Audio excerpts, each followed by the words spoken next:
Welcome to the special edition of WEBN Entertainment. I'm Peyton Zagacki. And I'm Nia Harmon. If you're looking for all things South by Southwest, you came to the right place.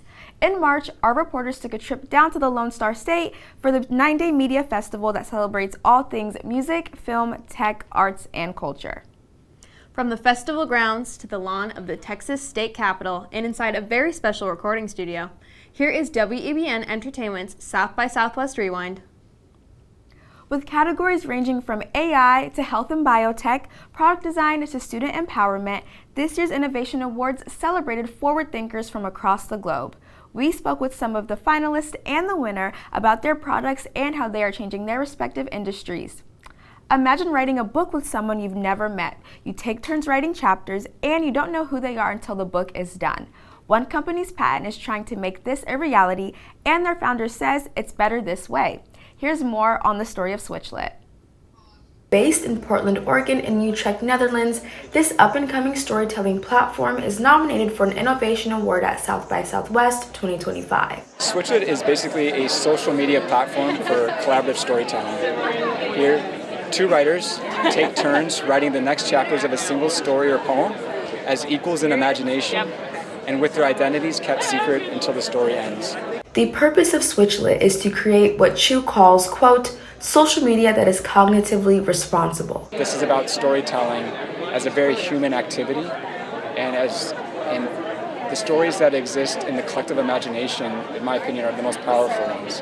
Inspired by the power of storytelling, Chu's dream for Switchlit is to continue garnering diverse perspectives that produce unique, one-of-a-kind results. I think in this cultural moment there is on a maybe cultural or even political sense, there is a divide that we're all, I feel aware of, and to not go further and to use technology to sort of create these connections. And that's why with Switchlit, it's we mask identities.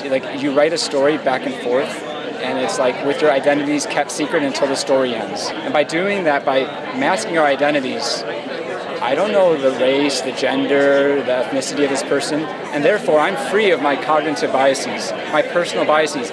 We are just meeting in this parallel world of fiction, co-creating it, and at the end of it, we understand who we are, and that could be, we re-identify ourselves, and that can be a really transformative process. For more information on how to get to writing, visit switch-lit.com. From Austin, I'm Nia Harmon, WEBN Boston. A tech startup all the way from Ukraine has made their way to Boston.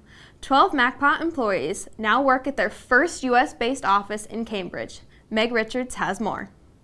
Bringing Boston to Austin, MacPaw, a tech startup originally from Ukraine, has just opened up their first U.S. office in Massachusetts. Here at South by Southwest, they're showing customers how they're combining innovation with advocacy.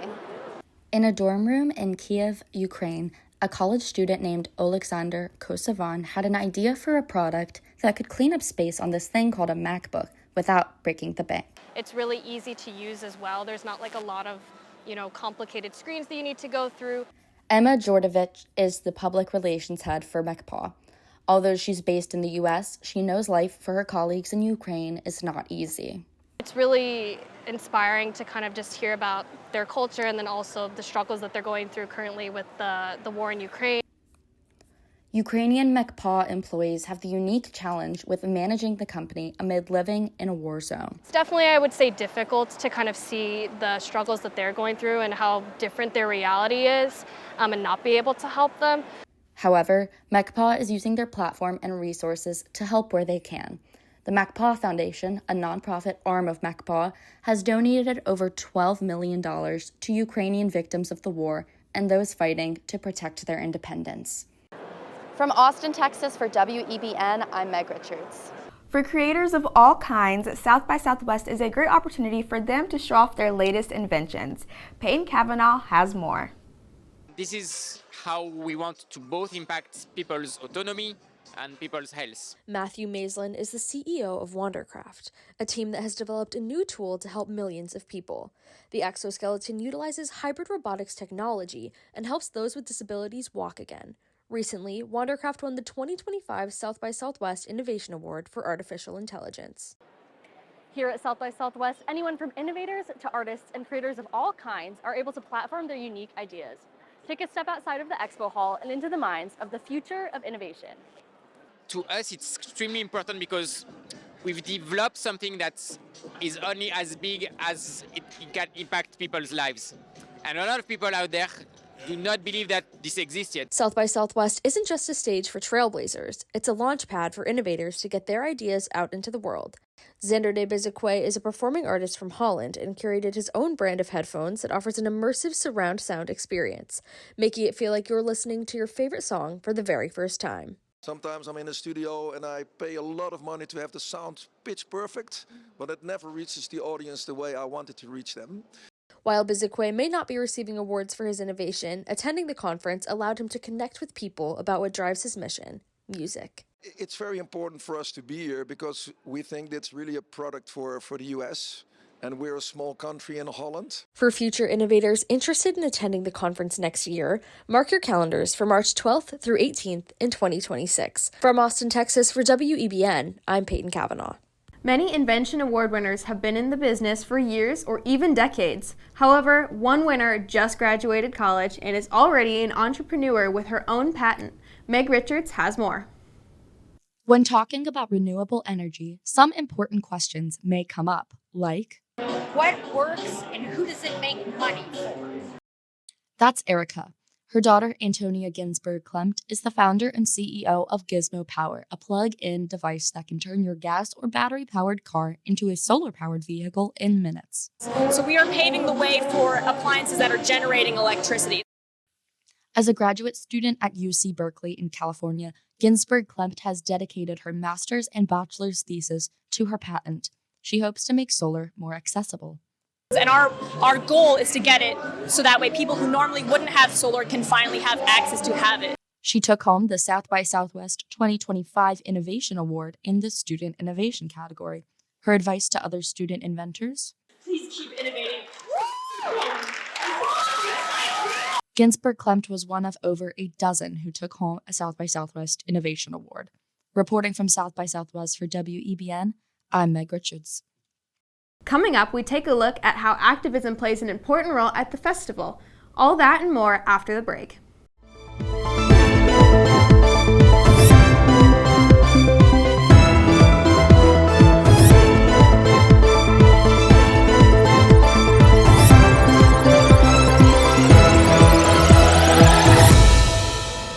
While South by Southwest is largely known for entertainment and technology, there are a number of immersive activations to take part in as well. For one couple, the opportunity to exhibit their activation brought a chance to advocate for change in the face of gun violence. Our reporter, Peyton Kavanaugh, has the story. You know, you can feel the sweetness, you can feel the bitter part of the story because it's bitter. But at the same time, it gives you that peace when you see all the, the surroundings. This bus behind me has seen multiple parts of the country, bringing an impactful story of tragedy, hope, and resilience to the hearts and homes of American people. Change the Ref is a nonprofit dedicated to changing society's response to gun violence. Founded by Manuel and Patricia Oliver after losing their son Joaquin in the 2018 Parkland shooting, they've traveled the country for the past 2 years, turning grief into action. Partnering with Lush at South by Southwest, they created Bloom a New Day, an interactive installation that confronts the reality of gun violence in a powerful way. Visitors were encouraged to begin the experience seated in a mock classroom, using their phones to hear a recording of a simulated school shooting. Plastered on the walls, numbers showing the impact of gun violence in America, and sunflowers with the names of those lost in school shootings. Joaquin gave sunflowers to his girlfriend Tori for the last time on Valentine's Day. So it became a symbol because those were the last flowers that he was giving to Tori and to someone. The experience ends with an opportunity to speak with Manuel and Patricia and a call to action to sign their ongoing lawsuit, Joaquin Oliver versus USA, or the lawsuit for survival. The case asks the Inter-American Commission on Human Rights to request the U.S. implement strong gun control policies to prevent further mass shootings and instances of gun violence. Joaquin is suing United States through the Organization of American States because Joaquin was violated of every single human right. Christina Delgado is a Southwest Advocacy Associate for Community Justice. The Texas mom became an advocate for school safety after the Parkland shooting. She never imagined a student would open fire at the local high school. My friends lost their children in that shooting. My neighbor lost their niece. My daughter lost a classmate, and I nearly lost a friend who was saving children's lives. The Santa Fe, Texas high school shooting on May 18, 2018, left 10 dead, including 8 children. For Delgado, the experience led to action. Here in Texas, I never thought it would have happened, and I certainly didn't think it was going to happen in a small community. And if we do not make significant change, it is going to affect each and every one of us in some capacity. For Manuel Oliver, father of Joaquin Oliver, the only way to drive home this mission is through conversation. I would love everyone to talk about this in any single moment. I hate when journalists and reporters talk about gun violence only when something bad happened, when we all know that it will happen again. So we should be talking about this all day long. Change the Ref is now back on the road, bringing their story to D.C. to sue the United States in Joaquin's name. From Austin, Texas, for WEBJ, I'm Peyton Kavanaugh. Nonprofit Media for Texas brought Hollywood to the state capitol for a very important cause. We spoke with filmmakers and performers about why their event is so important and the positive impact it will make on Texans.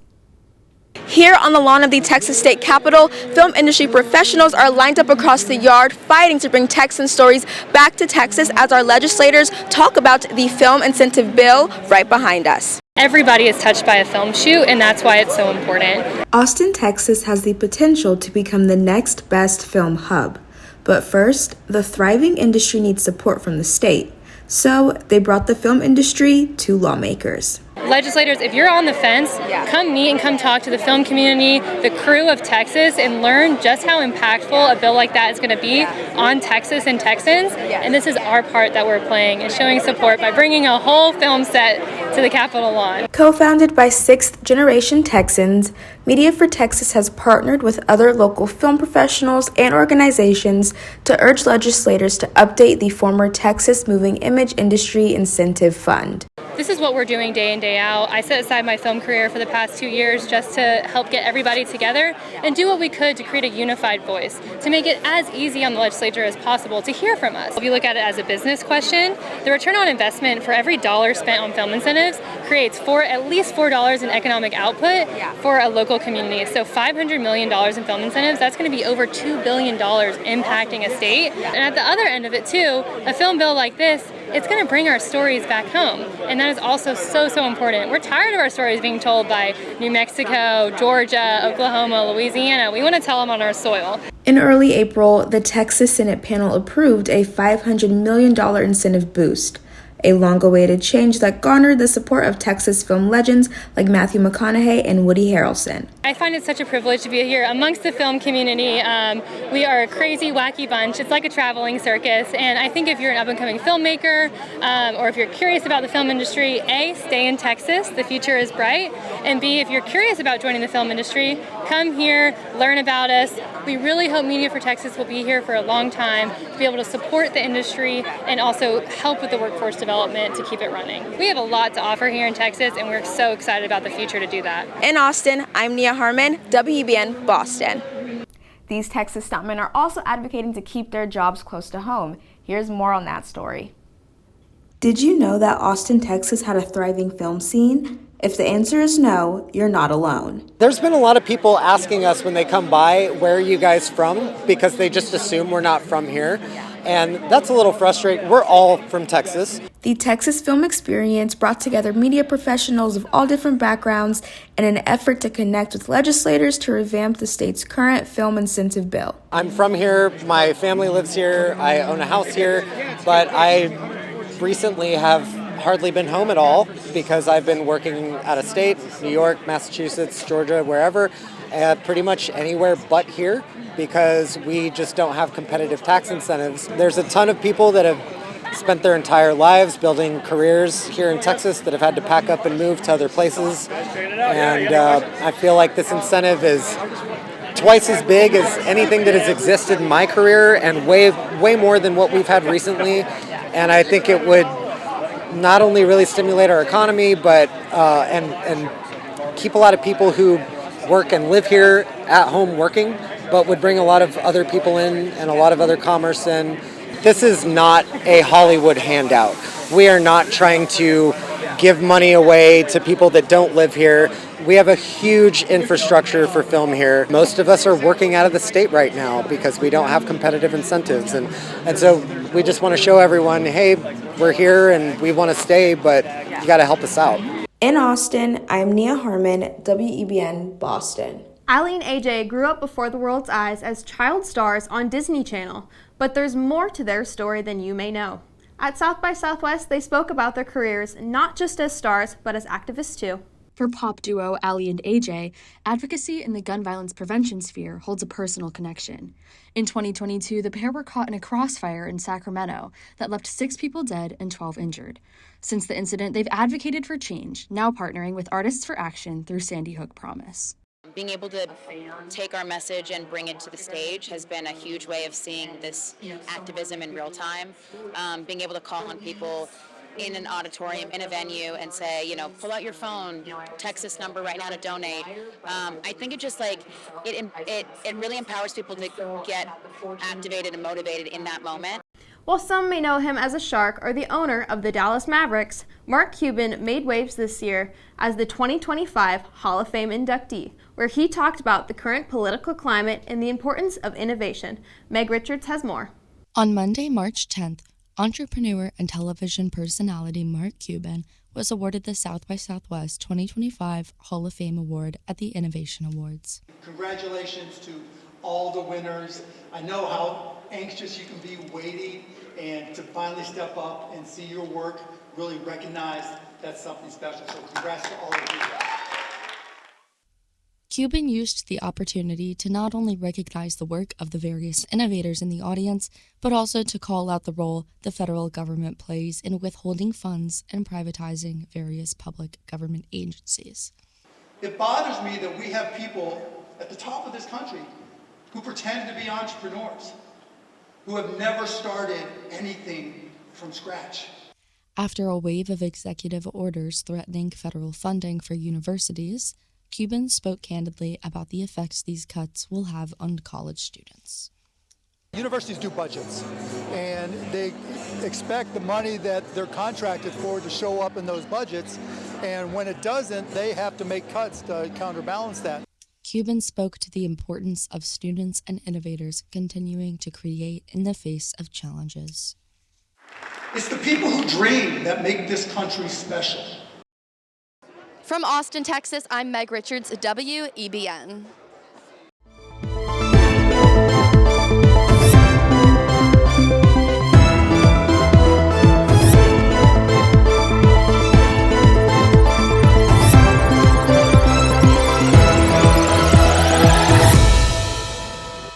Welcome back to WEBN Entertainment's South by Southwest Rewind.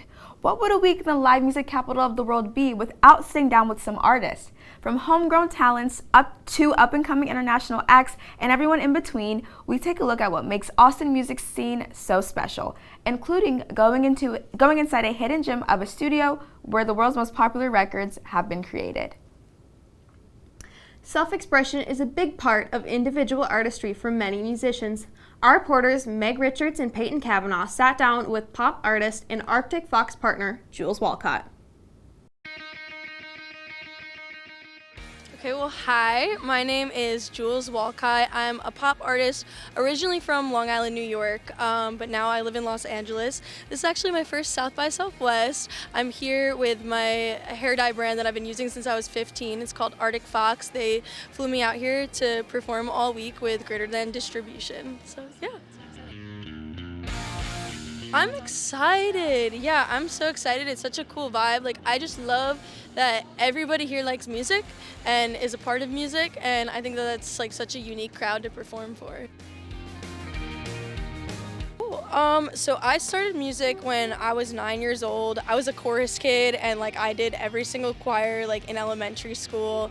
And then from there I started teaching myself some instruments. I taught myself piano, guitar, ukulele, which led me to singing in metal bands, and which was weird for me because like I was just like a little ukulele kid that like instantly switched to doing metal music. But it really taught me how to perform on stage, and just I fell in love with rock music that way. And then from there there, I was in college for music, and then I was a music teacher. I feel like I've lived 9 lives, literally. But I like teaching, but at the end of the day, I wanted to be a rock star, and I wanted to, perform all over the country and just jam out.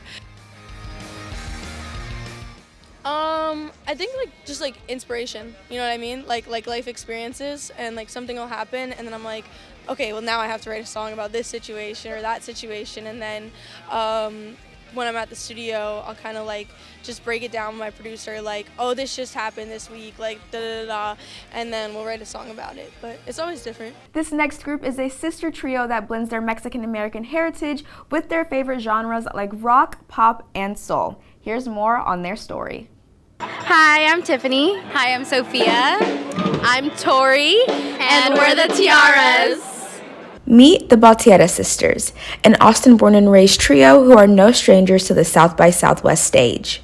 It was electric. I mean, live music in Austin is always just beating. It's beautiful, and it was awesome to connect with people that weren't from here. I think it's really cool that Austin and South by hires other Austin artists, because sometimes you can get lost in all the world of music that comes to Austin for South by. The Tiaras' talents have taken them to stages across Austin, including the famous Austin City Limits Festival in 2024. Well, we've been playing 12 years, I think, and we've always been based in Austin, born and raised, and we've pushed down some doors. We had some doors open for us, and we've had some musical mothers help us along the way as well.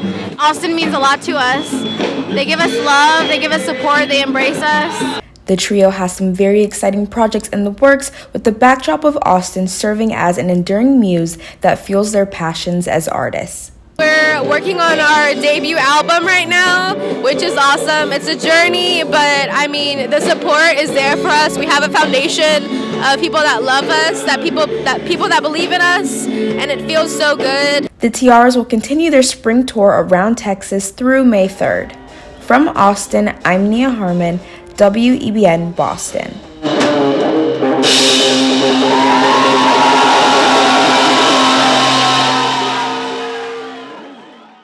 From all the way down under, this next artist brought the fun all the way from Australia. We're here with Australian-based artist Squid the Kid. I'm Peyton Kavanagh. I'm Squid the Kid. For sure. It's rap, R&B, funk. Yes. So that's, all the way out from Australia. So long flight, bit jet lagged, but that's fine. We're here now in Austin, so thank you for having me. In terms of the creation, the beat definitely has to come first, I think. I work closely with my boy in Fuchsia, who's out here as well. So we work together closely and, listen to a lot of reference tracks, get some inspiration there and try to build off that. I was really nervous yesterday for the first one, but now that's finished, I'm feeling alright, easing in. But it's just, I don't know, it's a bit overwhelming, being here, being far away from home. But it's cool, I'm grateful that I'm here. It's crazy to think that the music that we made, at my boy's house one day is bringing us all the way across the world, so it's pretty cool, Yeah, it's pretty cool. Lucky enough for me, I did South by Southwest Sydney 2 years ago, so I sort of got a feel for how these showcase festivals run, but it's a good platform to, it's a good platform and an opportunity for us small artists to be put on this sort of stage, just because, there's a lot of, industry people that are walking around, A&Rs, label heads, people that work at Spotify, Apple Music, etc. So you never know who you're going to run into. You never know who's watching you at a certain time. So and you don't really get an opportunity like that all the time. So you got to take it. I get compared to Anderson .Paak a lot, which I'm very grateful for because that's my guy. Mac Miller as well. I love Mac Miller, I get a lot of inspiration from him. Tyler the Creator's one, another one, like Kate Renata. So they're the big four that come to mind straight away, but Anderson .Paak. He's actually here. I don't know if my manager showed me a story, he's doing some DJ stuff. So if you're around, please I would, if I ever met him, I would retire on the spot, I think. First got me, obviously being Filipino, karaoke. I don't know if that's the same stereotypes out here in America, but yeah, that helps, being at parties all the time and all the aunties and uncles singing. That's one thing. And then, yeah, I think, funny story actually, my sister was a muso before me. She's a bit younger, she was doing piano lessons. And then she moved to this new teacher. He was Filipino as well. And then I don't know what happened, she started passing out. And she didn't want to do the lessons anymore, so she pulled out, and then my parents got sort of embarrassed, and I saw that, and I was like, you know what, I'll help you guys out, let me do the lessons, but can I pick guitar? And that's how it started. So it came by chance, so that was cool. And then yeah, just started playing in high school, and now we're here, which is crazy. Start earlier, because you know, you see kids nowadays like 14, 15 already popping off, but that's just in hindsight, I think. But yeah, I don't know. I started a bit later. So yeah, I wish I took it more seriously when you know I was in high school, but yeah, it is what it is. With musicians from all over the world, South by Southwest showcases a variety of artists with all different backgrounds. One is using her identity as a gay woman and her platform for good. Meg Richards has more. Laura Cheadle has been singing since she was born. That's the first thing the vocalist, guitarist, songwriter, and frontwoman of Laura Cheadle and the Girls says when asked to introduce herself. Born in South Jersey, she launched her solo career as a blues, pop, funk artist in 2009. In early 2024, she met her wife, Michelle Cheadle, and formed Laura Cheadle and the Girls. Michelle, who plays bass and guitar for the band, identifies Laura not just as a singer, but as an electric, engaging performer. When she's dancing, she's jumping off the stage, she's dancing with the crowd, she's making them feel like they're a part of the show. Based in Philadelphia, Pennsylvania, the group has been performing together for 1 year, a little after Laura and Michelle first met. When speaking to their relationship, Michelle describes their connection as instant. I think after the first date, or I think it was the second date, she heard me play guitar, she's like, oh, you're going to be playing for me one day. At the Lucky Duck in Austin, Texas, Laura Cheadle and the Girls played their debut single, which came out only a few days before the show. Like a lot of her songs, Laura was inspired by her wife.